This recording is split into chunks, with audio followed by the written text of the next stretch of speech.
Yo, yo, what is going on, my fellow wrestling fans? Welcome to a brand new week, and welcome to a brand new edition of what we like to call the Clash of Le Champions, where we talk about the different personalities, storylines, and everything in between that center around this world we know and love as professional wrestling. I'm your host, the vegan you believe in, Conscious Kurt, aka the Professor in the flesh, as always, and my co-host is. Ladies and gentlemen, this is tag team partner Jonathan Randall, the adventurer himself, at your guys' service. And um, man, we had one hell of a weekend this past weekend. It is our recap episode of Bad Blood that took place in Atlanta, and one hell of a show it was. Yes, it was a show very noteworthy, and the way the show opened was with our guest host for Bad Blood, actually, before the first match. It was the women's tag team champions, Bianca Belair and Jade Cargill, and also their partner from WrestleMania a few months ago, Naomi. Not a bad way to start the show. No, not at all. I mean, whenever you have these events with special hosts, you're always going to start a show off with that. So that was a good way to start it off. Yeah, and people were complaining a few weeks ago about them being the host. And I'm like, yo, why would you complain about seeing Bianca, Jade Cargill, and then Naomi adding on to it? Why would you Right, ever right. complain about seeing them on TV? Exactly. Yeah, so we started off the show with them, and the way the show opened was the way we thought the show would originally end, and that was with the Hell in a Cell blow off between CM Punk and Drew McIntyre. Oh my God. Um, yeah, you were right. They were gonna, the rumor was true. You said last week that the Hell in a Cell would start off, and after watching that match, Kurt, you gotta speculate. Man, was that the right decision to start off Hell in a Cell that night? But we'll find out later on. Reason why that match went on first, but my hats off to that match. I can't get over how great that match was. I watched it twice, by the way. Me too.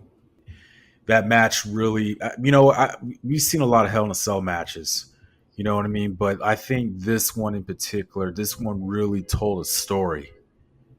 It really said something a lot in this match. I don't know if you had that feeling. Yeah, I did. And CM Punk even said before the match he wanted to bring back like the essence of Hell in a Cell and Yeah.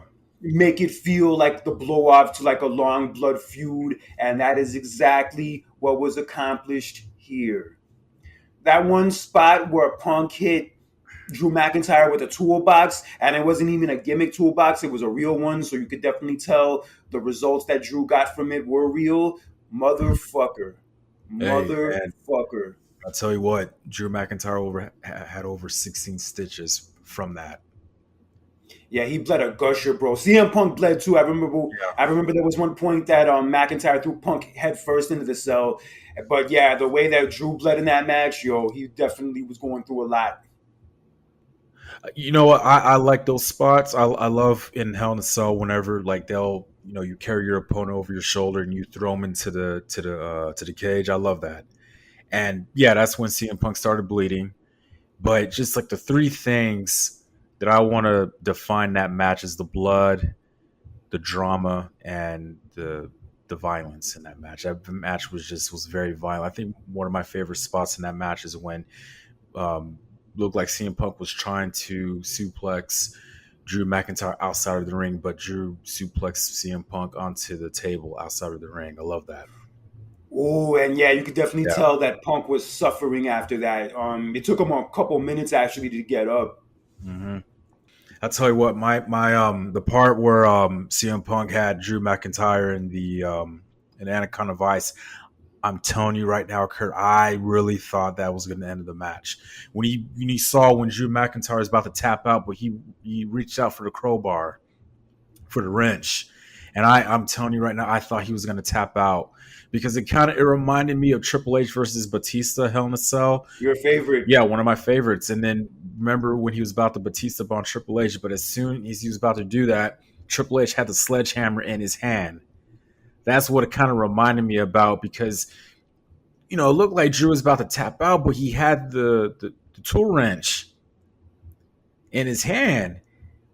But as soon as he was about to hit Punk, Punk grabbed it, and then he let go of him, and he tell him to pray to your God, pray to me, and I'm just that's at that moment. That's when we saw that raw emotion that we were talking about. That match telling the story, and then from there he goes for a low blow, and just it. I just words cannot describe how amazing that match was. Yeah, there was that point where McIntyre hit Punk with the low blow, and then he pulled out a little Ah, bag, and then when he poured the bag out, it was the beads from the bracelet that Punk had for like his wife and also for the dog. And yeah, they were like literally like scattered all over the ring. I thought it was going to be thumbtacks for a second, but then when I that's what I saw thought that, too. I'm like, oh shit, That's what I thought. adding insult to That's what I injury. thought too. And you know what? That was the turning point of that match because that ticked CM Punk off. And then Drew was about to hit CM Punk with a Claymore onto the steps, but then Drew missed and then hit his lower back onto the steps. And then Punk proceeded to take the beads and shove them into McIntyre's mouth, similar to what McIntyre did to him a month Yep. before. And then he wrapped a chain around his knee, hit McIntyre with the go to sleep with the chain wrapped around the knee, got the 1, the 2, the 3 to finish off Drew McIntyre, finish off the feud, and finally cap off what in my opinion was the feud of the Yes. year, and also in my opinion, the match of the year. I agree. I agree. Bittersweet. You kind of hate to see good feuds like this end, but it had to end. And it was a damn Yeah, good it did. ending. Perfect way to end that feud. I ain't going to lie. I can't believe I'm saying this, right?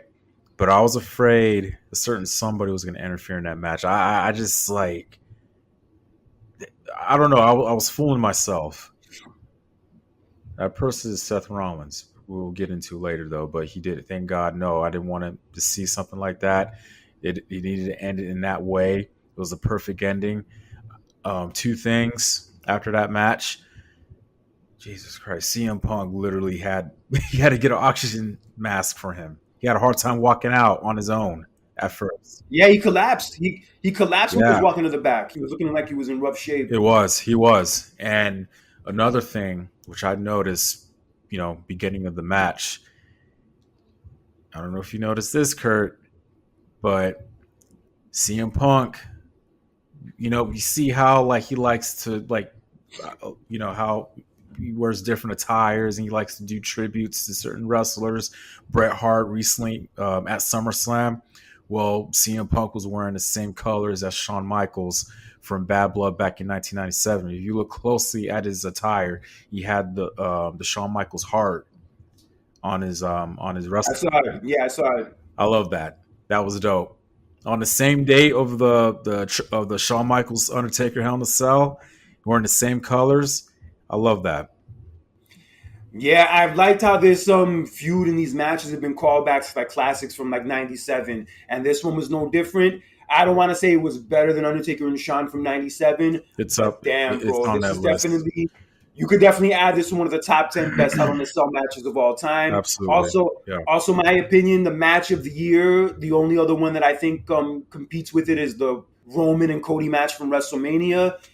And yeah, definitely a great way to blow off the feud. And this is what Hell in a Cell should be for. This is Thank exactly you. the way Hell in a Cell should be used. Should be. That's how you're supposed to build a feud, and that's how you're supposed to end a feud. You do your feuds, give it like few months, several months for it to build and everything, and then that's when you want to do a Hell in a Cell. You don't ever want to do like a one-off match, and in the following month you have a Hell in a Cell like they did, years ago. This is how you're supposed to do it. That type of match, that's how a Hell in a Cell match is supposed to be like. Like it's been a while since we saw blood like that in a Hell in a Cell match. Long time. Yeah, long Yeah, time. I loved it. I absolutely loved it. Yeah, there was even some points where the referee was trying to clean up Drew's face, but He at didn't one want point he just wasn't to. having it. Yeah, he like shoved No, the referee out of the I way. don't blame him. Let them bleed. Come on now. Yeah, I remember the Brock and Undertaker Hell in a Cell from 2015. Like something similar happened, and yeah, they were not having it. Brock especially, he shoved that referee out the fucking ring. I gotta rewatch that match again. Yeah, it was good. I don't know if I like it more than the one from No Mercy '02, but it was still Well, good. yeah, the first the first encounter they had was better, but the second one was good. It was though, but the first one it said a lot. But yeah, but after that match, I don't think we're going to be seeing Drew McIntyre for a while. And it's clear from what we saw on Raw that we won't be seeing Punk for a little while either. Well, I mean, I don't know if I could get into it now though, but I thought he was going to be gone till Royal Rumble though, but I heard the rumor that he is scheduled to be at Survivor Series. It will be the 1 year anniversary of when he came back, so I could see that. Yeah, But we'll get into that in a few minutes, but I just want to say before we move on, hats off to both guys for giving us the yes, best feud of the year, that incredible match absolutely they gave us perfect. on Saturday. And yeah, there's not enough good things I could say about it. Great cap Five off. stars. Yeah, and surprisingly, speaking of 5 stars, I know you're not Dave really a Metzler. fan of the dude, but yes, Dave Meltzer gave the match 5 stars for his Yeah, rating for it. that's when was the last time he ever gave 5 stars for a match? I mean, for a WWE match, I think the last one he gave 5 stars to was the Rollins and Cody Rhodes Hell in a Cell, if I remember correctly. Oh, okay. Hmm. Yeah, the thing with Dave Meltzer is that he gets criticized a lot for showing favoritism to AEW and showing favoritism to like the New Japan matches and all that. That's like a lot of the reasons why people don't like him or like people don't take his rating seriously. Hmm. I think Kurt Angle doesn't have one 5 star match from Meltzer out of all the ones he's had. Really? Yeah, that's not right, but whatever, it is what it is. But let's move on to the rest of the show. Honestly, other than the opening match and the main event, I thought the rest of the show was a little mid, and we'll get into some of that mid stuff right now. As in the second match, we had Nia Jax defending her women's championship against Bayley, the woman she defeated for the title at SummerSlam. The match went along fine. It was really nothing out of the ordinary, but then there was this one point. Well, it was the end. It was the ending what made this one better than their first encounter at SummerSlam. That was that. I think that was like the real talk of that match. I mean, like the match was okay, but like what was like the story within the story? It was what happened towards the end of the match was like the big part of it. Yes, and what happened was Nia Jax at one point fell on top of the referee, knocking her out in the process. So when Bayley had the match won over Nia Jax, the referee was down, the referee couldn't count. And then that brings out Tiffany Stratton, who attempts to cash in the money in the bank. But as she's about to cash it in, Nia Jax sits up, just like The Undertaker. She sat up Yeah, real fast. The expression yeah, on Tiffany Stratton's face changed. So this would eventually lead to Nia Jax hitting Bayley from the second rope with a Samoan drop, and then finishing off Bayley with the bonsai, getting the pin, and retaining her title to no surprise. yeah. I'm telling you, man, that ending. I mean, we said this last week, especially what happened. The week prior on SmackDown was that little altercation between Tiffany Stratton and Nia Jax, Yeah, they've been and teasing how that. Yeah, they have been. exactly, and how like we kind of called that. Okay, I think Tiffany's going to cash it in, and looked like she was, but she got caught red-handed, and she decided like, no, no, no, I'm not going to do it. I'm not going to do it, or whatever. You can see through everything. But yeah, I mean, this right here, even though Nia Jax retained her title, you could look closely at the face of Tiffany Stratton, that little disappointment. She's still going to cash in on her opportunity. She still is. Yeah, but even though Nia Jax retained, she was visibly pissed off at Tiffany Stratton, and Tiffany Yeah. Stratton looked visibly shook. Shook and a bit discouraged. I think discouraged is like the one word I like to describe it. Yeah, I think Nia Jax is gonna make a Shook Ones remix about Tiffany Stratton. Oh God. She's gonna be rolling in Queensbridge. So yes, Nia Jax retained. There was no cash in, at least not yet. But we will see what happens in the coming weeks because this shit is far from over. Oh, absolutely. And in the press box, we had the host of Bad Blood, Bianca Belair, Jade Cargill, and also Naomi partying it up with Kathy Kelly. Jace Uso was also in there, a bunch of other people. It looked pretty lit up in there. I was kind of mad that I wasn't there. I bet. It did. It was, yeah, the vibe was real in there. It was. But then the vibe changed when Chelsea Green came through stinking and reeking of trash because of her dumpster match she had with Michin the night before on SmackDown, and they kicked her ass out real fast. Because, yeah, that smell, you could smell from there all the way to the other side of the country, son. Let's not forget that was one hell of a match and one hell of a finish, by the way. Yes, it was. And I have to say, Chelsea Green is fucking fantastic as a character. Her character work is second to none. Just playing that Karen role, and also the stuff she was doing with the dumpster match. Ever since she like lost the match, like every time she walks into the room, people are like running away because she smells so fucking bad. Yo, she kills it. Running away from her because she's so fat. It's like Pepe Le Pew Yeah, from Bianca. Looney Tunes. Yeah, Bianca was like, "Girl, you gotta go. Your ass stinks. I'm sorry, but your ass stinks. You can't be up in Wow. here." I think that one day of washing wasn't good enough, huh? Ah, she'll be okay. They probably didn't play her type of music there anyway. No. All right, we're moving on. We had Damian Priest taking on his former tag team champion partner and also his former stablemate in the Judgment Day, Finn Balor. And I have to be honest, for how hot this angle was coming out of SummerSlam and how much heat they had between the two of them, going into this match, it didn't really feel that special. It didn't. It just only felt like a normal match, and for one thing, we knew that interference was going to happen, and it did. Some of the Judgment Day members got involved, but I think just the match overall, it just you notice how like certain feuds that have been building and so much tension for so many months, and then when they finally have that blow off, you don't just feel it. It doesn't feel like. It kind of reminds me between Jay and Jimmy Uso at WrestleMania earlier this year. Yeah, but this was worse. This was worse. Mm. Because Jimmy and Jay at least had the heat going into the match, but the match itself didn't deliver. But here, going into the match, they didn't really have that much of the heat. And I thought it was just going to be like a first of many matches they were doing. But after how this ended, I'm not so sure anymore. No, especially, yeah. And it was a clean finish. It was a very clean finish, you know what I mean? And it's kind of like with Eddie and Chavo Guerrero, because like they had like a little bit of like a short build up, and then you had that finish, and after that, they were done. So yeah, JD McDonough and Carlito tried to interfere, and Damian Priest obviously fought them off. And then Finn Balor tried to jump from the top rope, and then Damian caught him, hit him with the South of Heaven, and pinned him 1, 2, 3, and that was that. I kind of do like the how the finish, started, because like Finn Balor was on the top rope, and then like it was funny how Damian kind of caught him, kind of like how Undertaker, Yeah. choked him while he caught him, and then did the South of Heaven. I like how it was choreographed. I like how it was done, but it was like you saw that, and you're kind of like, I don't see these guys continue their feud moving forward. Yeah, the way the match ended, it felt very anticlimactic. It didn't really feel like there was any heat to it. The match itself was fine, but the way a lot of people have described the match, it was basically a Raw match. Mm.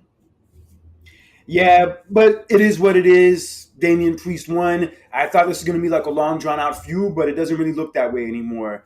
And in another segment, Triple H came out, and there was like a belt sitting in the ring, like with a curtain over it. And I was like wondering what this was about. I thought it was going to be like the introduction of like a women's mid card title. That's what we were hearing about, rumors, for a while. Yeah, but what it came out to be was Triple H revealing a championship that will be given to the winners of a men's and women's champion versus champion match at Crown Jewel, where it will be the WWE champion against the world champion and the women's champion against the women's world champion, and each of them will get their own version of that belt. Yeah. Nah. And it's called the Crown Jewel Championship. Yeah, the Crown Jewel Championship, and that brought out Gunther looking like Peter Griffin from Family Guy with his outfit. So he came out, and then sitting in the audience, actually, we forgot to mention that sitting in the audience was Goldberg with his son and his wife. And Goldberg's son's looking as tall as him almost now. Dude, Goldberg's son is in college football. Crazy, man. I remember him from that Survivor Series 2016. He was like a 10-year-old kid with like his shirt off, looking all awkward, and like Goldberg's raising his hand. He's grown up. He grew up a lot. Yeah, he grew up a lot.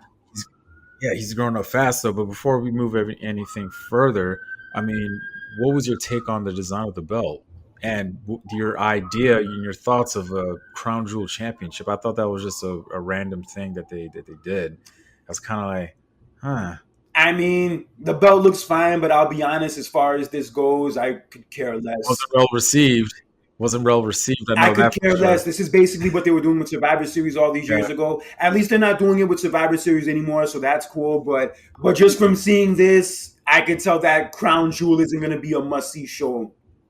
Not or is. It's not going to be a must see Oh, show. okay, not okay. Yeah, so Gunther came out and started talking trash to Goldberg, talking about how he was just joking when he said a few weeks ago that Goldberg was his favorite wrestler and how a one Ah, trick pony like him could never be his favorite wrestler. And then he talked to his son, and this is the cold line where he said, I just hope that your dad is better at being a father than he is at being a professional wrestler. And that set Goldberg off. He was jumping the railing, ready to get at Gunther, and then security came to separate him from Gunther and also separate Gunther too. And then that brought out Sami Zayn to attack Gunther and clear his ass out of the ring. And then I believe Goldberg said to Gunther that you're next.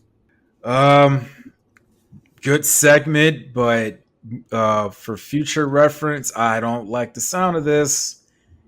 Where have you seen this? This is not the first time we've seen this, Kurt. Yeah, from what I saw of this, it seemed like it was going to be Goldberg and Gunther at Crown Jewel, which is whatever. It's a Saudi show. I could care less. But now that they're doing Yeah, the champion versus still. champion thing, I don't think Yeah, it's going to be happening there. yeah, still though. But like at the same time, you kind of like. I mean, I could give you like a quick prediction. What I may think would happen. I think Cody Rhodes will win because of the interference of Goldberg. And then that'll set up Goldberg and Gunther for maybe Survivor Series. Yeah, yeah, It could happen. possibly. I mean, I like it though, but it's like I don't know. A lot of people have been saying for a while should Goldberg have like a redemption match, you know what I mean? Because his last match it's not really fondly remembered. Most of his last matches aren't finally remembered. Oh, so I mean maybe if everything, we play our cards right and if this works well, I mean if it happens I just hope it works out well. We'll see. I mean, it was a fine segment. The segment was fine, but I'm just good with only that. Like, if that's the end of the whole Goldberg thing and Gunther thing, that's cool. But I don't think it will be. What, them doing a match with each other? Yeah, I think something's happening between the two of them down the road, whether it's a match or another segment or whatever it is. Yeah, this is definitely not over. It's might as I mean, they might as well do a match. I mean, it doesn't make any sense if you're going to do a segment and then have Goldberg say that and you not do a match. It kind of doesn't make any sense. Kind of similar to a certain somebody who we'll talk about later. The more I think about it, I'm okay with it. I think they should do it. I think Goldberg and Gunther should work a program with each other, especially after what happened. I mean, it doesn't make any sense. You're going to do a segment like that and not proceed forward with it. It's weird.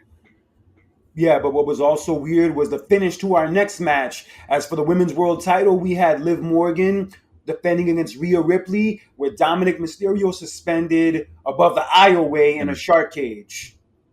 I thought it was going to be above the ring. But since they had the Hell in a Cell, I guess they couldn't do it above the ring. So Oh yeah, true. Yeah. The good point. But yeah, good point. Yeah, didn't think about that though. But hey, prior to the match, what do you thought about the entrance? Dominic Mysterio and Liv Morgan came to the entrance in a lowrider. yeah, the entrance was dope, but the match itself, honestly, was just like the ones before. Nothing really to write home about. Not really a lot of heat. And then there was one point where Dominic tried to escape the shark cage, but then as he tried to escape, his leg got hooked into it, so he was hanging from it by his leg. And then Rhea Ripley proceeded to take a kendo stick and beat the shit out of Dominic with it. It didn't seem like the cage was that I wonder how high it was. It didn't seem like it was like that high from the ground. Nah, it wasn't. It wasn't. It didn't feel like it was that high at all. But anyway, as Rhea was beating him down with the kendo stick, Raquel Rodriguez came out, as I predicted, and attacked Rhea Ripley. And then all of a sudden, you hear the referee ring the bell. And then Raquel Rodriguez throws Rhea Ripley back into the ring, hits her with her finisher, then puts Liv Morgan on top of Rhea Ripley. But the referee had already rang the bell. So Raquel Rodriguez is like standing there looking all confused. And then she pulled her off of Rhea and then picked her up and then carried her to the back. Sloppy finish. And that was it. I don't know if that was... Apparently, Raquel Rodriguez missed her cue and she came out sooner than she was supposed to. So the referee had to call a disqualification because he saw her and he couldn't just unsee it. And then Raquel put Liv Morgan on top of Rhea by mistake. So that's why it looked like the mess that it did. Yeah, sloppy, but kind of... Yeah. I think, look, I'm not a wrestler, right? I just know I put myself in that situation that you kind of need to communicate, call an audible, be like, even if you do miss your cue, kind of like call audible or something like that. I think that's and the fact that when Raquel Rodriguez, like me personally, I'm glad to see her again. I always loved Raquel Rodriguez. Me too. But the thing that bothered me the most was that there was no we didn't hear like a reaction or a pop or whatever from the crowd. Yeah, that and also just the way it played out. Yeah, it's just all I kind of fell flat. It was weird. I mean, it's like, how long has it been since we've seen her? Elimination Chamber. Yeah, that's been a while. So I was kind of disappointed in the crowd not like reacting to that, to her coming back, and because we didn't come on, really didn't expect to have someone interfere in that match. You know what I mean? But I don't know. Sloppy finish though, but just kind of a weak reaction to her coming back, man. Yeah, it wasn't great, but it is what it is. I will say this is definitely a far cry from the match they had at SummerSlam, Rhea and Liv. Yeah, that match had a lot more heat. The finish was a lot better. All that. Oh yeah, of course. It was way more of a shock value than this one. Yeah. Yeah. Yeah, it's starting to feel like this feud's starting to get a little cold. Like, I don't know if they can drag this out all the way until WrestleMania. I think... Oh, hell no. I never expected them for one, I never expected them to drag it that long to WrestleMania. That is way too long, okay? Way too long. Number two, Rhea Ripley says that she wants to work with Bianca Belair for Mania next year. I don't think that's happening this year because I think it's going to be Bianca and Jade. Their tag team is bound to break up sooner or later. Yeah, but just Rhea this was something that Rhea said that, hey, she would like to work with Bianca for Mania next year. That's what she said. Yeah, I've been dying to see that match for years, but it's probably going to be a little while longer until we see it. Yeah, but still, a feud like that is way too long. You cannot stretch that out to WrestleMania. That's way too long. The feud gets cold by then. You have to end it. The way I see it going down now is that it'll probably be Rhea and Raquel that crown jewel. And then I think they'll probably do a War Games match with Rhea's team against Liv's team in Survivor Series. And the best way I can see them blowing this off is at Saturday night's main event. Either there or the first Raw on Netflix. Those are the two only places I could see where they could blow this off. Because WrestleMania is too long. WrestleMania is another 6 months. Long, yeah. Right after that, you have to end it. So... Yeah, but on to the main event of Bad Blood. We had, for the first time ever, teaming up Roman Reigns and the WWE Champion Cody Rhodes, taking on the new bloodline of Solo Sikoa and Jacob Fatu. And how crazy is it? Roman and Cody got these big-ass extravagant entrances.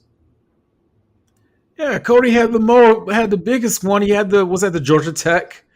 No, it was Arkansas. It was like a school from Arkansas. Oh, okay.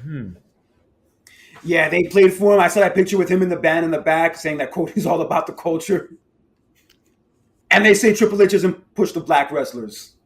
I'm kind of getting look, hey, we're gonna. You know what, man? You're aware of that joke, right? People always say that Cody's black and that Cody's erased racism with this promo. Yes. Yes, I know, but and his I wife. know. But as far as the Triple H thing, we'll get into later though, because so much Yeah, happened after. they asked him about it at the press Yes, we'll get conference. into that though. But yeah, what an entrance by Cody Rhodes. I love that. I liked it. The Roman entrance was also dope, and it's so crazy. This was Roman's like first entrance for a match in 4 years without the championship Yeah. and without Heyman, without the other members of the bloodline. Yeah, it was just him by himself, no belts, no nothing. Nope. He had the Pyro and the Choir performing for him, but other than that, yeah, it was a different kind of Roman Reigns entrance to say the least. Mm-hmm.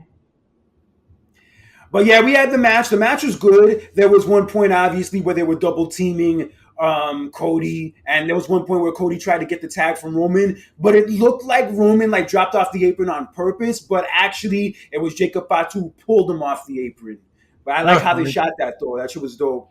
How many times have we seen that? It happens all the time. Wow. And then Roman eventually gets tagged in. He starts going off on Jacob, going off on Solo Sikoa, cleaning house. And then there's one point where Jacob Fatu and Cody Rhodes are outside of the ring. And then Jacob Fatu tries to spear Cody through the railing, but he misses. And then Cody, similar to what Jacob Fatu did to him on his debut on SmackDown a few months ago, pointed at Roman and said, "This one's for you," and then splashed Jacob Fatu through the announce table. Wow. Oof. Oof. And as Roman is trying to finish off Solo Sikoa, Tama Tonga and Tonga Loa come out to interfere and cause a distraction, and that allows Solo Sikoa to spear Roman, but then Roman kicks out to no surprise. And then Solo's talking shit to Roman, saying, "I was the tribal chief. You promised it to me. You lied to me. You lied to me." And then he's about to hit him with the Samoan spike. But as he's about to do it, he notices somebody at ringside in a hoodie and in a mask standing behind Tama Tonga and Tonga Loa. And then that person in the mask super kicks both of them. And then he takes off the hoodie, takes off the mask to reveal that it is the returning Jimmy Uso. And then Solo looks at him in shock and in horror because of what Solo did to him 6 months ago. And that allowed Roman to finish off Solo with a spear, get the pin, and get the win for Roman and Cody. And then after the match, Jimmy Uso comes into the ring, and then him and Roman, they hug. Yeah, Roman had that look on his face. It was like a shock look, like he's surprised that he's back, but surprised that, hey, did you like you took care of those guys for me? Like, you still care about me? And like, yeah, and like they hugged it out, and that was great to see. That was awesome to see. Yeah, it was good And to see them reunited because like Roman and Jimmy never had any problems. They were still together up until WrestleMania. yeah, And then as Roman and Jimmy are leaving the ring, the rest of the bloodline attack Cody.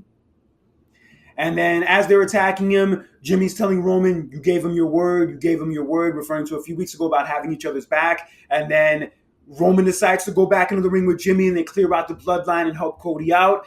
And then Roman hands Cody the championship reluctantly. And then as he's doing that, "If you smell," hits on the speakers, and it is the return of the final boss, The Rock. and he had that look like, what the hell? No. What in the blue hell is going on? Why do I see my cousin Roman Reigns, who I was just in a tag team with at WrestleMania? Why is he with Cody Rhodes, the person who we were trying to keep the belt away from him? Even though that, hey, Roman lost to this guy. But why are they with each other? That raised that eyebrow, that iconic eyebrow told the whole story. And him just not saying anything just told the whole entire story. That's one hell of a way to end an event. Rock just looked at all three of them, counted 1, 2, 3, did the throat sign, and then walked away. And that's how the show ended. Yeah. But I've seen a There's lot more. there was way more, but I've never seen, a pay-per-view or a PLE where it's over, but then something else happens behind the scenes. So apparently I loved how they did this. I this has never been done before, ever. And I love how they did it. So apparently after the event, Cody Rhodes is outside of his bus talking to Kevin Owens. You really cannot hear what they're discussing, but this video was from a fan outside of the State Farm Arena in Atlanta, and apparently it shows a video of Kevin Owens, Cody Rhodes talking amongst each other. It looked like they're just getting into a little argument. Apparently, after what happened tonight, very obvious that KO was upset about him tag teaming with Roman Reigns and also with Jimmy Uso and all that. And out of nowhere, Kevin Owens blasts him with a punch and lays him out and attacks him. And all the fans are witnessing this. Yeah, this is crazy. This is like some Rodney King type shit. Yeah, Kevin Owens just attacked Cody Rhodes outside of his bus, beat the hell out of him. We saw this coming for weeks, but I didn't expect him to, pull it off this way. Yeah, that happening and The Rock also returning makes SmackDown tonight all the more interesting.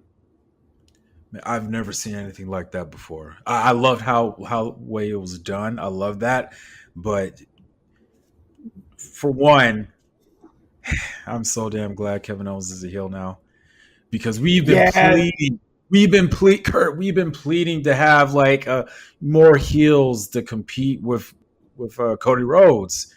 People have been complaining about how watered down Cody Rhodes' title reign has been. So Kevin Owens is now officially heel. We're gonna hear, his story of why he turned heel tonight. But hey, how the way it was done, I loved it. Yeah, it was very well done. I don't think The Rock will be on the show tonight. I think that was just like a one-time appearance, but we'll see him again soon enough. Yeah. But yeah, with the Kevin Owens turning on Cody thing, this definitely makes SmackDown tonight more interesting. We'll definitely get an explanation tonight of why he did it. Mm-hmm. And since Cody's going to be occupied at Crown Jewel with the champion versus champion thing, I see Cody and Kevin Owens at Survivor Series. Okay. And I like that picture that Brandy Rhodes posted of like Cody, Brandy, their daughter, and Kevin Owens all at Disney World, and Cody and Brandy's daughter giving Kevin Owens like a dirty look, and Brandy puts in the caption, "She knew this whole time. She could tell that he couldn't be trusted." Oh man.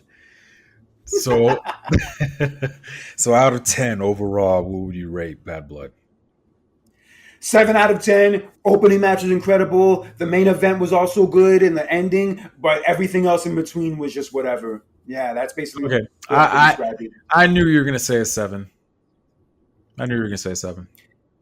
Yeah, you were saying last week it was going to be the best PLE of the year, and it had its moments. Don't get me wrong, but outside of Mania, it was not Mania. It wasn't as good as Mania. It wasn't even as good as Backlash, I thought, or Clash at the Castle, Money in the Bank, SummerSlam. It wasn't better than any of those shows. I mean, outside of Mania, Mania was like the best one of this year so far, though. But I mean, like as far as like the events outside of it, other than Mania, I would give it. I mean, I think I need to rewatch it again. I'll probably, as of right now, I'll give it like a 7.5. Okay, a little higher than me. Yeah. But yes, that was Bad Blood 2024. Overall, a show that delivered as far as major moments and progressing storylines further. And we had some of the further developments of those storylines on Raw Monday as CM Punk came out to talk about the match and talk about like how he was feeling after it. And yeah, you could definitely tell he was banged up and not in good shape. And he even said that he's going to be gone for a while and he does not know when he'll be back. And as he was leaving, Seth Rollins came out to interrupt, kind of laughing in his face, and then he bumped into him purposely as he walked to the ring. And then Seth Rollins cut a promo talking about how he can't wait for Punk to get back so he could put him into retirement for good. Oh, Lord Jesus. Potential feud. Potential feud. It is going to happen. Yeah, Rollins said that. He also talked about how he's coming for Bronson Reed, who was not on the show because of the match the week before. So yeah, I see that happening as the match at Crown Jewel. But then as Rollins was cutting his promo, Jey Uso came out to interrupt. And then Rollins kind of gave him a dirty look and walked away. It's weird. Yeah, my cousin DJ 47, who we actually had on the show a few months ago, he pointed out the fact that there's a potential of a Seth Rollins heel turn coming soon, and I could definitely see it Course. now. Now that you brought that up, and I saw the Of tweet, course, I could of see it. course. Especially the fact that you're gonna feud with Punk. Come on, you know Rollins is gonna be the heel in that situation. So come on now, it's no surprise. And also on Raw, we had the Intercontinental title match between Jey Uso and Xavier Woods. Match was really short, actually, a lot shorter than I thought it would be. And then, to no surprise, Jey Uso retained. After the match was over, Kofi Kingston shook Jey Uso's hand, but Xavier Woods refused to shake Jey Uso's hand and then told Kofi to leave the ring with him. And he was mad at Kofi for shaking his hand, and they got into this big argument. And then, as this is happening, Braun Breaker came out and speared the hell out of Jey Uso. Told you, I told you.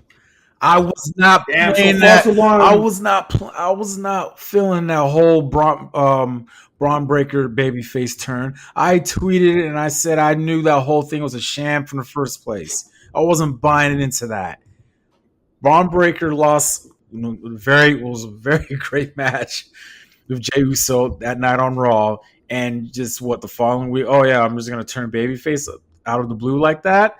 And I said to myself, like, okay, who is Jay's going to feud with the title moving forward? You know what I mean? I was like, I wasn't buying that whole babyface turn from him, man. I wasn't feeling that. Braun Breaker to me is not. He's better as a heel, and how that whole thing was transpired, I loved it. He kind of fooled us. He didn't fool me. I knew. He wasn't going to fool me. I knew there was something sneaky behind him, but he fooled everybody, and I loved it. Yeah, I kind of should have seen it coming too. So it's obvious that this feud is not over. And then Oh no. Braun Breaker also laid out Kofi and Xavier Woods, and then laid Jey Uso out again with another spear. So yeah, I feel like this is the crown jewel match more than likely. Yeah. And you know what? And one thing I was about to mention, you did mention about how the Xavier Woods and Jey Uso match was short. Let's not forget, Kurt, that episode of Raw was the first episode they went 2 hours. First 2 hour Raw since July of 2012. Yeah, and a lot of the fans were kind of complaining it was the wrong idea to go back 2 hours. They felt that most of the segments were way too short, too many commercials.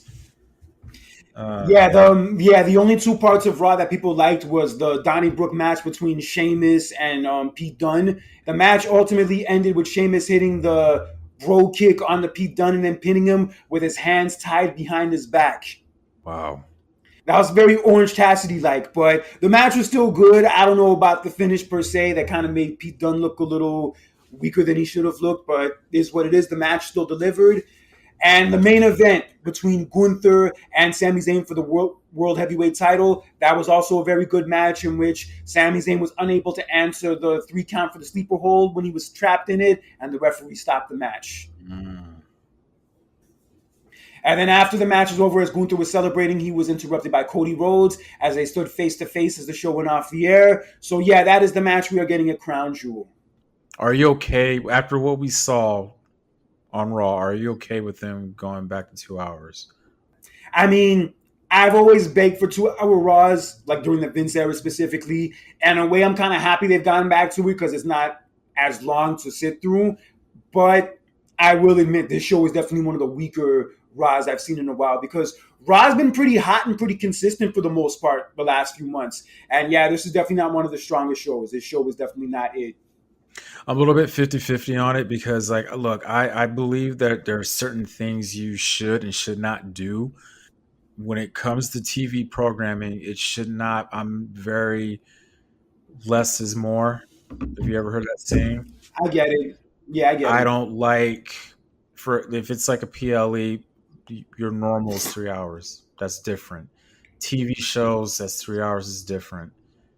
You have to remember there's commercials in a TV show. And there's this, it drags. This is way too long. 3 hours is a long time.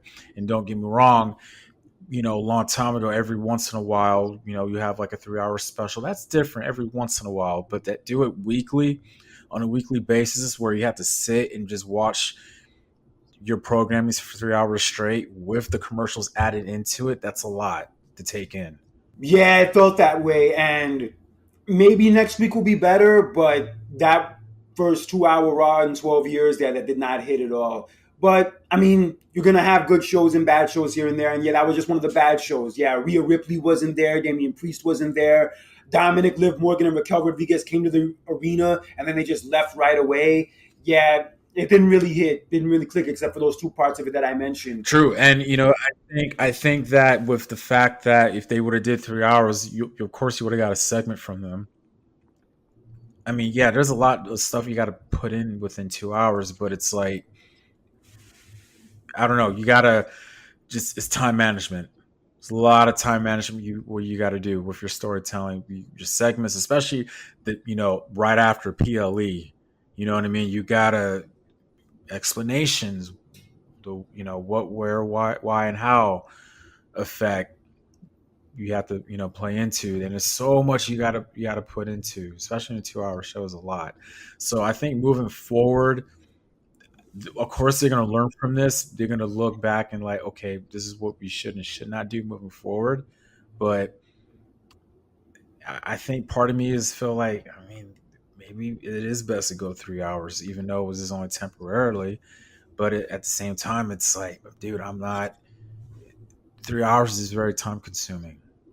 Yeah, we'll see what happens when they move back to Netflix in January. From what I understand, I think from what Triple H said, it might be 3 hours some weeks. It might be 2.5 hours other weeks. It's kind of like up in the air right now. But That just hits me now. I wonder how long Saturday night's main event is going to be. I would guess 2 hours. I remember initially back in the day it was an hour and a half, and then when they brought it back in '06, it was 2 hours, like for the shows they would do then. So I see it being 2 hours, give or take. I thought I remember. Okay, maybe okay. It was 2 hours back then. I don't know why I was thinking. It was like a little bit longer than that, but. So we have Crown Jewel coming up on November 2nd. I'll be honest, from what it's looking like so far, it's like not one of those shows I'm going to be going out of my way to watch. Don't get me wrong. Like if they potentially do Jey Uso versus Braun Breaker, I would love to see it. I think that's one of the matches. Honestly, I'm looking forward to. I think when it comes to Cody versus Gunther, remember this is the first time they've been in a ring with each other since Royal Rumble 2023. It's been a long time. I'm curious to see how well they will, you know, interact with each other, entering an actual match, and then of course I'm looking forward to Goldberg, what he's going to do. So that's the two things I'm looking forward to. Yeah, I'm sure the match will be great, but it just not really much is on the line. They get that championship belt that you'll see that one night, and then you'll No, never see it again. no, Just like when Braun Strowman won that no. Greatest Royal Rumble all those years ago. He won that belt, he held it up for that one night, and we never saw the belt again. Wasn't that a trophy? No, No, it was a belt. He got a belt.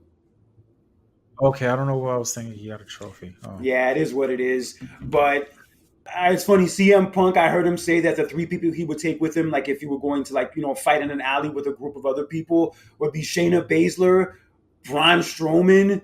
I think he said Braun Breaker too, and Samoa Joe. okay, good. He one of his old buddies, Samoa Joe. Yeah, okay. Yeah, definitely. But we did have NXT on Tuesday night on the CW. Another pretty noteworthy show. Bianca Belair and Jade Cargill were on the show. Also, your favorite rapper, Sexy Red, was on the show too, who was interrupted by Ethan Page. Well, I'm sure it's now your new favorite wrestler now that he did that. Just continue on. Oh, yeah, she was on Raw Monday too. She opened Raw Monday. I'm like, oh my God. It's bad enough she's on NXT. She has to be on Raw too. Ew. Ew. God. Yeah, she was. It's in her hometown of St. Louis, so I'm guessing that's why they had her there. But that does not make me want to see her anymore, though. Ay. Yeah, I'm not gonna lie. Most of the people under the comment section, most of the people like under the comment section for like the Sexy Red appearances, yeah, they're not feeling it. They're like, "Yo, You're this overdoing it. girl's mad whack. Yeah, her music sucks. Her like way of carrying herself sucks. Why is she on the damn show? Like seriously, like you're overdoing it. Because she's famous, she's popular, she's hot right now. So yeah, I guess I see why they do it in that sense. But Is that so? Really? So how come wasn't her? I remember hearing her tour was canceled or something like that. I don't know. I don't know. Yeah, look, I'm not a fan either, but for whatever reason, she has her fan base. Ugh. Yikes. But and that's another story. But NXT did go up against AEW Dynamite this past Tuesday, and the results are damaging for AEW as NXT scored 874,000 for the rating for the night, and AEW Dynamite scored 329,000. Granted, Ooh, AEW was not on their normal night of Wednesday, but still, that's bad. That's fucking bad. They got fucking the annihilated. fact They got annihilated. Dynamite is like their flagship show, right? Yeah, Dynamite is their flagship show. The fact that you literally just you got lower ratings than a show that is like your kind of like your minor league of the WWE. That's sad. Yeah, and it was the lowest rated episode of Dynamite in the history of AEW. In the 5 years they've been around, that's the lowest Not rated only that, episode of Dynamite so they did. you're being killed in the ratings, and your attendance is just I mean, we kind of beat a dead horse with this. Your attendance is not good. So they need to have a State of the Union address, just like what Triple H and Shawn Michaels did on NXT. I thought that was funny. I don't think it's gonna That's help them, what man. I don't think it's gonna. I mean. The election. Hey, the election. Come on now. The elections is coming up like less than a month. Tony Khan needs to do some State of the Union address with this whole AEW situation before the new year starts. I'll be honest, just like the presidential election, when it comes to the AEW product right now, at least the weekly product, I've never been more disinterested in my life. He needs to make some serious changes, dude. Because, like, bro, like, if attendance, I think attendance is the one that hurts. Like, it will kind of like will bother me the most because I mean, I remember hearing the stories during the Monday Night Wars how WWE at the time, when they were losing in the ratings, their attendance was still up. They still had good attendance. Yeah, like in Yeah, '97. Yeah, like in '97ish, they were still putting on a good show, but the thing was WCW was just ahead of them, and then by like '98, that's when they started to catch up to them, yeah. I mean, they're still good in their attendance though. They're just the ratings weren't like up there yet as WCW. reflecting it. Yeah, Yeah, but with this situation, my God, like, okay, it's one thing when you're doing bad in ratings, right? But dude, when your attendance is down, that that says a lot. I think that's 10 times worse than the ratings.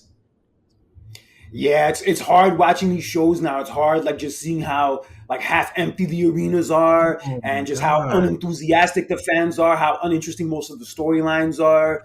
They could sign all these ex WWE talent all they want, whether it's Mercedes Monet, whether it's Swerve Strickland, who I like. I love Swerve Strickland. He's been doing great. Until they fix whatever issues they're having internally and all that good stuff, they're gonna keep having those problems. And it's a damn good thing they got that TV rights deal, though. It's a damn good thing they have that deal. They'll still be fine, even though they're having those attendance problems. But Are you sure about that? still, man, it's You're wait a still minute. You're sure about that, Kurt? they're still going to be on the air for a few more years. They're still going to be getting that money every year. So the bad I attendance know. is bad. Don't get me wrong, but with that, they'll still be at least around for another 3 years. I know, but you gotta remember this. You remember this now. Who is AEW TV rights now with? Didn't he reach a deal with Fox? They have a deal with Warner Brothers Discovery, but they reached a deal with Fox Sports Mexico. Fox Sports Mexico. Yeah, that's who they reached a deal with. But their TV rights deals with Warner Discovery, it's for, like I said last week, I think it's $150 million a year, or maybe even more than that, and it's for 3 years. And they're gonna have Dynamite and Collision simulcast on both Max and also TBS and TNT. And it's looking like that show Rampage is gonna get canceled, which they might as well cancel because yeah, nobody watches that show. Nobody's watched that show in 3 years. Yeah, I don't know, man. Because if it was with Fox, I mean, you said Fox Mexico though, but if it's like the actual Fox here in America, you got to remember, Kurt, when SmackDown was on Fox for the first couple of years, with how the way they were doing things, you got to remember Fox got frustrated with them. You remember that? The main reason why Fox got frustrated with them, or one of the main reasons why they didn't, re-sign with them, is the fact that having WWE on the network wasn't like really paying off as far as advertising. Like as far as the advertising they would run during SmackDown, it wasn't resulting in people who were watching SmackDown buying the stuff they were advertising. Hmm. It didn't really generate any more money people were willing to spend on the ads they were selling. Oh, okay. I don't know how much better AEW would be with that, considering how cold they are right now. Because No.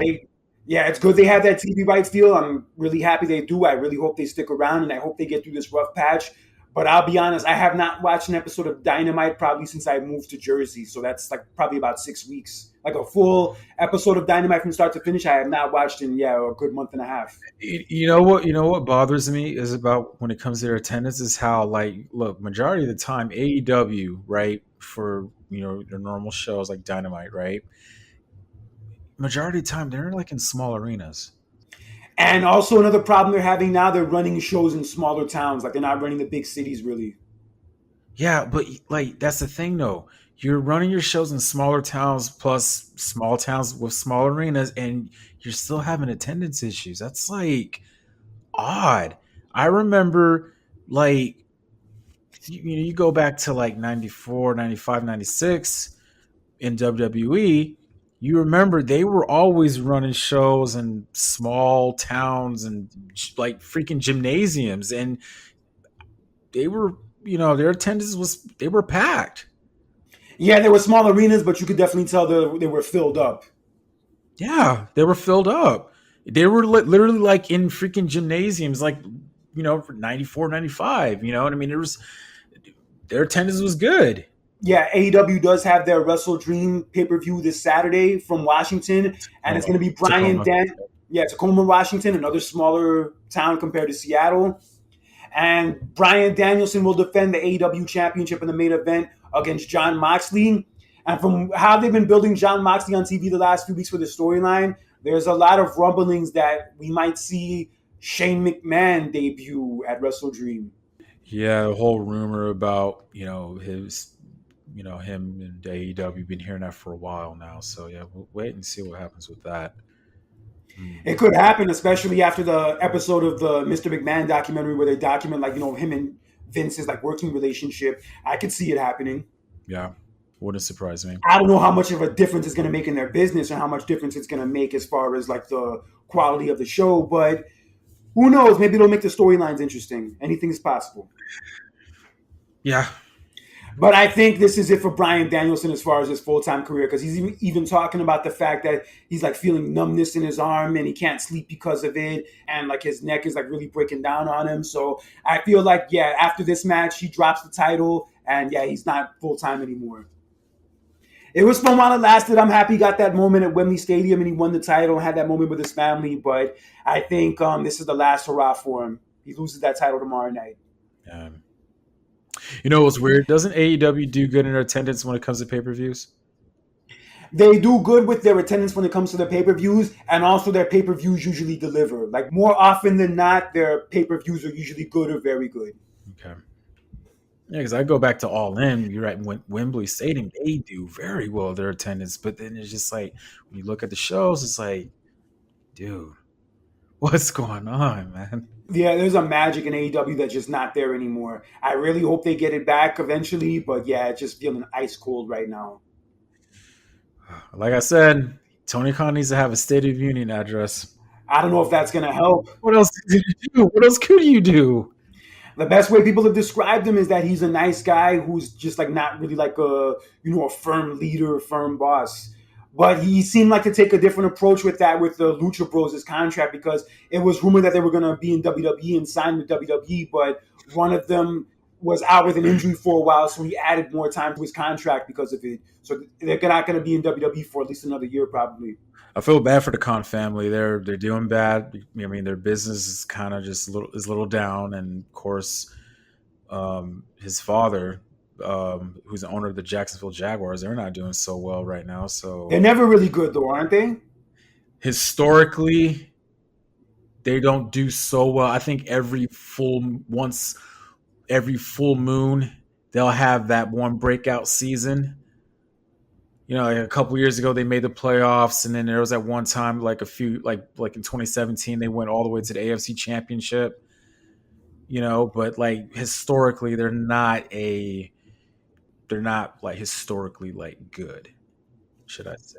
Like the Charlotte Hornets, like Charlotte Hornets in the NBA being one example. Yeah, yeah. You thought Michael Jordan being the owner would change things, but it didn't. But getting back into NXT real fast, there was a story coming out that there was one man who was at the hotel where the female NXT talent were staying that night, and that one fan was escorted from the hotel not once but twice for taking pictures of the female talent's feet. Twice. Yeah, he was escorted from the hotel twice for trying to take pictures of their feet. Horrible. Yeah, that is some weird shit, man. That's the shit that gives us wrestling fans a very, very bad name. Hey. Yikes. And Triple H at the press conference after Bad Blood on Saturday was asked about, like, the lack of, black male wrestlers on the PLEs and in prominent spots. And he basically just said, like, I don't see color. I just see talent, and that it's not about, discriminating against anybody or excluding anybody. We just put everybody on the spot who's the most deserving of it. Do you felt that, like, because I forgot to mention about that. Do you felt that was like right for anybody in that? I mean, look, it is journalism, you know what I mean? We're gonna ask tough questions, but you felt like that was something that, like, we had to address that question to him. And number two, do you think his answer was justified? Do you think that was like the right answer to give? Because some people are like, "Oh, it wasn't the right thing for him to say," and blah blah blah and all that. I could see how the "I don't see color" statement came off bad. I could see how people, took that the wrong way. But honestly, I don't think that WWE and Triple H are racist or like excluding or discrediting the black wrestlers. Like I've said, the black wrestlers have been doing the best they've done in years over like the last, I would say, decade or so. Mainly the past few years, mainly. Look at the Yeah, past 5 years.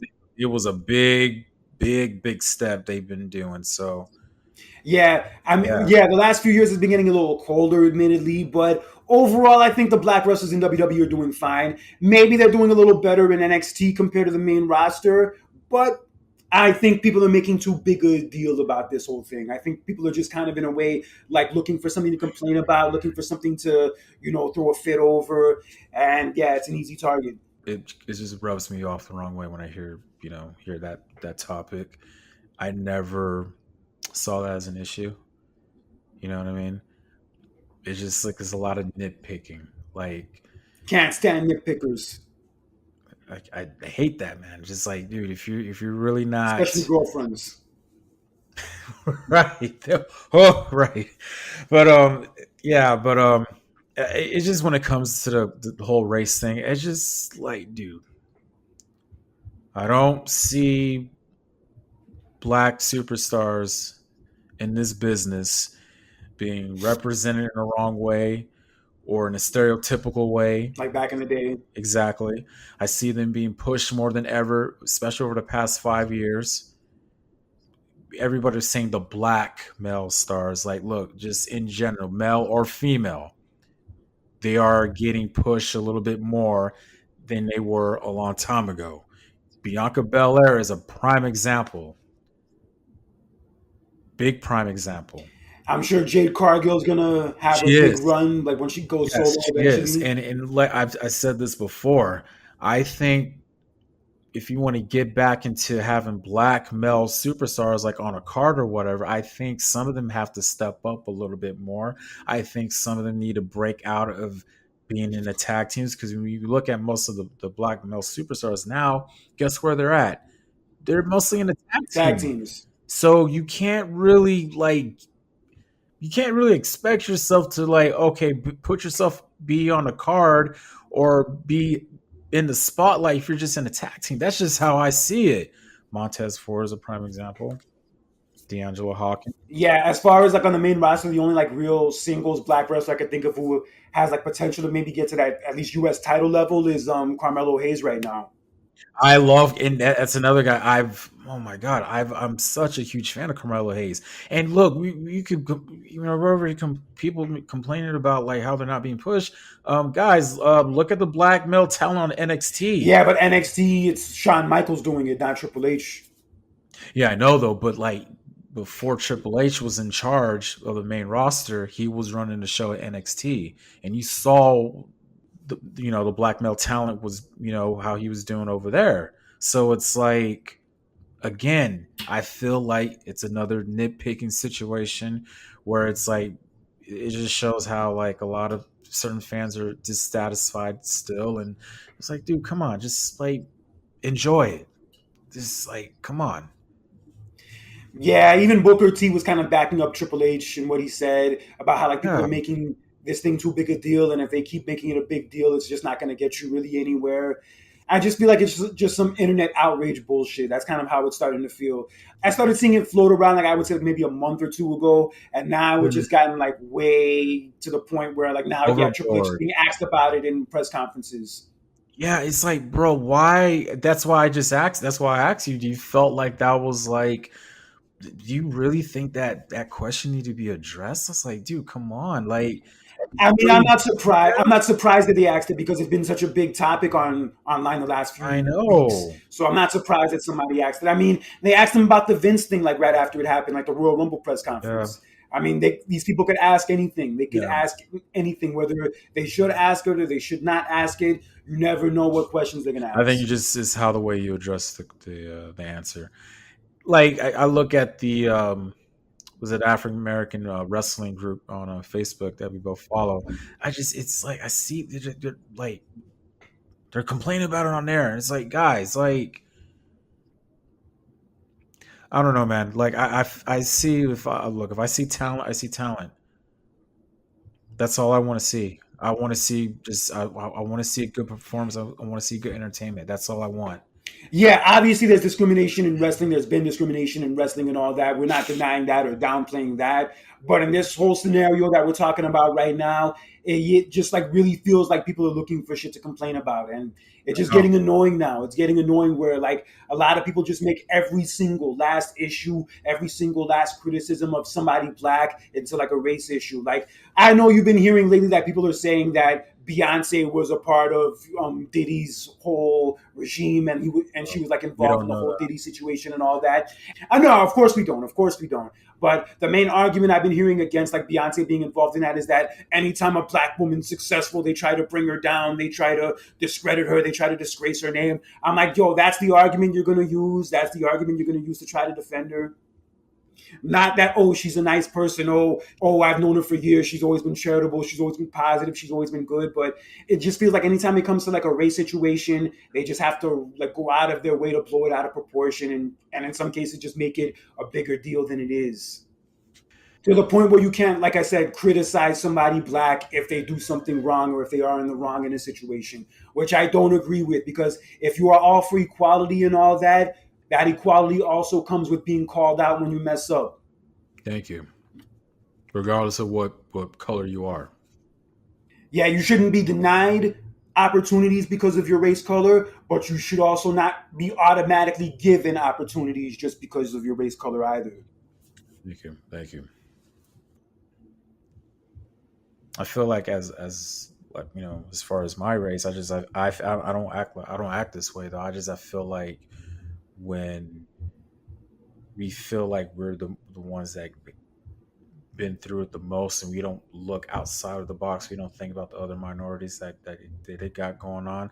But it's like the one thing is like I don't hear other minorities complain about their struggles, what they go through. It's like we feel like we have it the worst, and it's like we don't think about like, okay, other minorities like Asian, Hispanics, they got it just as bad as us.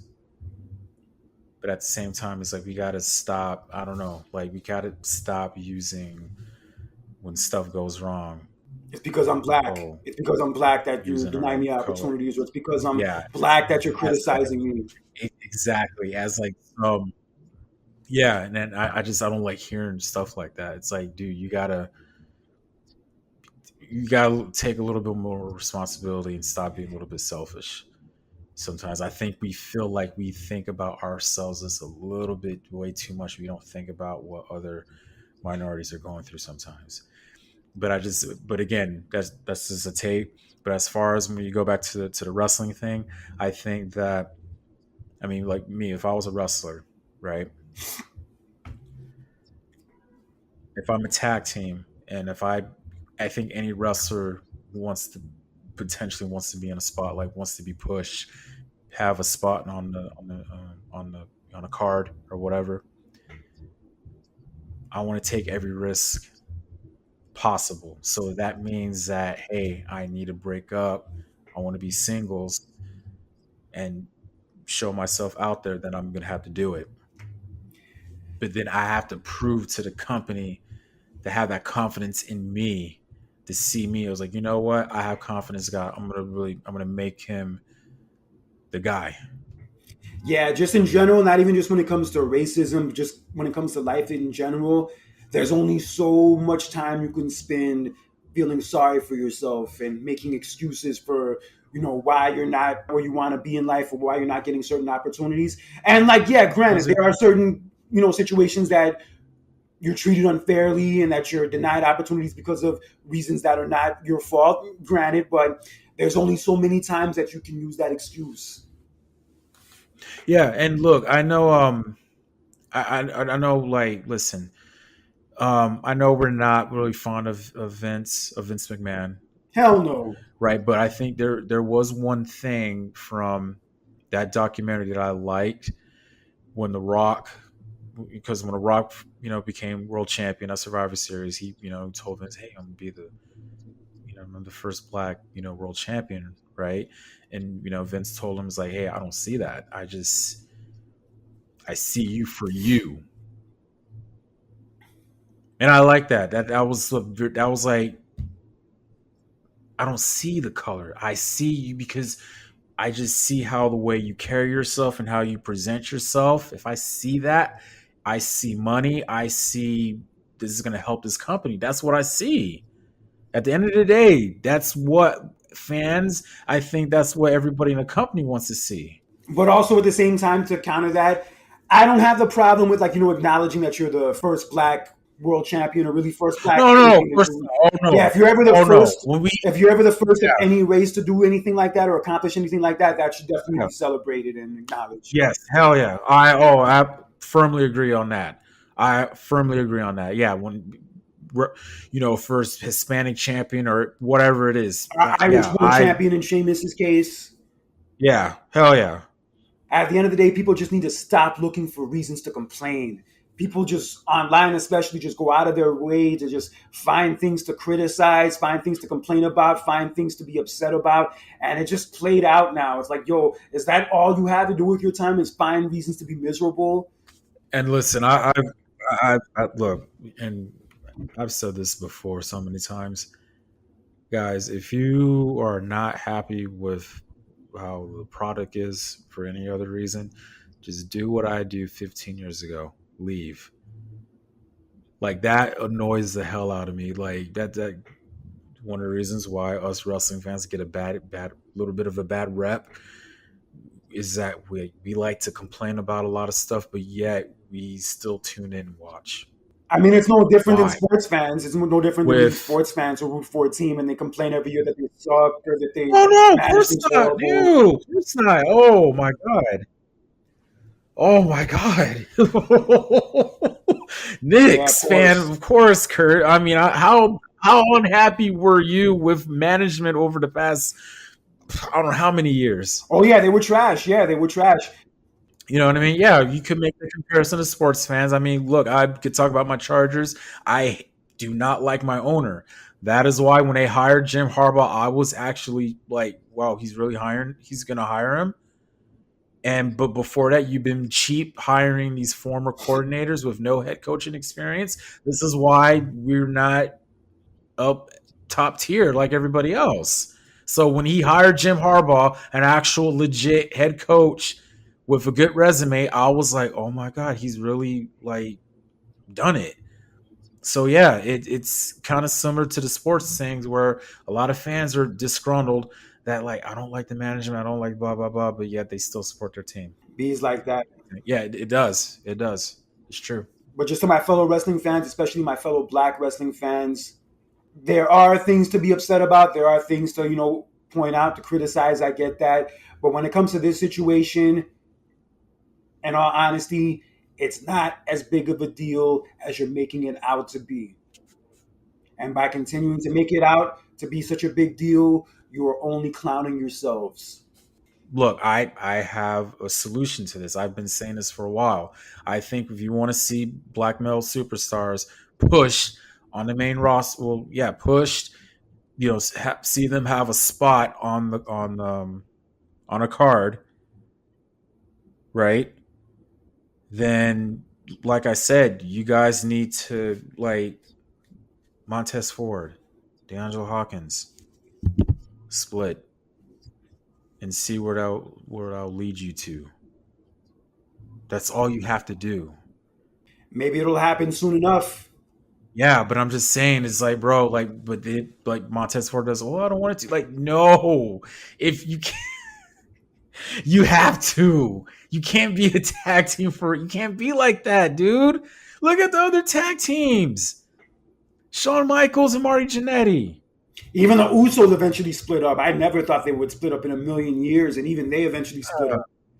And look, But I'm not saying all tag teams split up and they name like like they're better off single or whatever. Look at the Dudley Boys. I mean they split up, but we knew that yeah they're better as a tag team, right? much better as a tag team.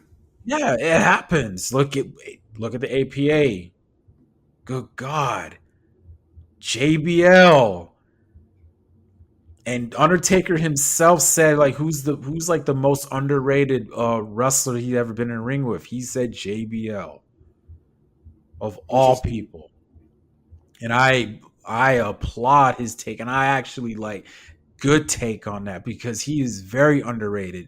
He was a tag team. Well, I mean, he was singles just for a tiny bit though, but he was mostly tag team early on in his career. And when they split him up and they did the whole JBL character thing, that was like, oh my god! And then we saw how that happened. So, dude, I think Montez Ford really. I think going into next year, he really needs to like make that leap of faith. Who knows? Maybe he'll eliminate Angelo Dawkins from the Royal Rumble. Ah, right, All right, but we'll see right. what happens with that. But I think we've kind of said what we needed to say today. So we have SmackDown tonight. So we'll see Kevin Owens' explanation, and we'll see where they're going to go with this whole Rock situation, and also Roman and Cody. And actually, SmackDown's going to be at Barclays Center in 2 weeks. Oh, it is. Are you going? Probably not. I might save it for Saturday night's main event, possibly. But also, AEW Full Gear is coming to Jersey in November, the Prudential Center in Newark. Ah, Yeah, a lot of major shows coming out here. But yes, stay tuned to us for all of your wrestling news, controversy, storylines, everything in between. My boy John Random on Conscious Kurt got you on lock. We will break it all down for you. Follow us on the social medias, ladies and gentlemen. Follow us on Instagram. Follow us on Twitter. We need all the support you need, and then feel free to leave a comment, email us, and just let us know how we're doing on this show. Yes, So holler at us, talk to us. We'd love to debate with you in a healthy way about this crazy world in wrestling. But until next time, for John Randall, this is Conscious Kurt with another edition of Clash of the Champions. Take care. Enjoy the rest of your weekend. And remember, don't be an asshole in real life for social media, because that shit is for the birds. and ladies and gentlemen, always remember, stay safe, stay blessed, and always take care.